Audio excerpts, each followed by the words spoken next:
ஒரு முக்கியமான கேள்வி, கடன் வாங்கியாவது குர்பானி கொடுக்கணுமா? இன்னொரு விஷயம், துல்ஹஜ் வந்ததும் நகம், முடி வெட்டக்கூடாதது யார் யாருக்கு பொருந்தும் தெரியுமா? பலர் தெரியாமல் செய்யும் தவிர இப்போ பார்ப்போம். நிறைய பேருக்கு குர்பானி என்றால் வெறும் ஒரு வழக்கம் மாதிரி தோணும். ஆனா உண்மையில் இது அல்லாவுக்காக செய்யப்படும் மிகப்பெரிய வணக்கம். அதனால்தான் நபி ஸல்லல்லாஹு அலைஹி வஸல்லம் அவர்கள் சொன்னார்கள், தொழுகைக்கு முன்னர் அறுத்தால் அது குர்பானியே அல்ல. இதுல இருந்து என்ன புரியுது தெரியுமா?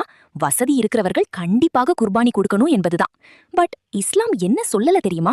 கடன் வாங்கி கஷ்டப்பட்டு குர்பானி கொடுன்னு சொல்லல. ஏன்னா அல்லாஹ் குர்ஆன்ல சொல்றான், எந்த ஒரு ஆத்மாவுக்கும் அது தாங்க முடியாத சுமையை அல்லாஹ் கொடுப்பதில்லை. அதனால் முதலில் என்ன முக்கியம்? கடனை அடை, பிறகு வசதி இருந்தால் குர்பானி கொடு. மேலும் ஒரு முக்கியமான விஷயம், துல்ஹஜ் பிறை 1 முதல் குர்பானி கொடுக்கும் வரை நகம், முடி வெட்டக்கூடாது. ஆனா இது எல்லாருக்கும் இல்ல, குர்பானி கொடுப்பவரை இதை கடைபிடிக்கணும். இந்த வீடியோ யூஸ்ஃபுல்லா இருந்தா ஷேர் பண்ணுங்க. நீங்க குர்பானி பத்தி தெரிஞ்ச ஒரு விஷயத்தை கமெண்ட்ல சொல்லுங்க. அஸ்ஸலாமு அலைக்கும் வரஹ்மத்துல்லாஹி வபரகாத்துஹு.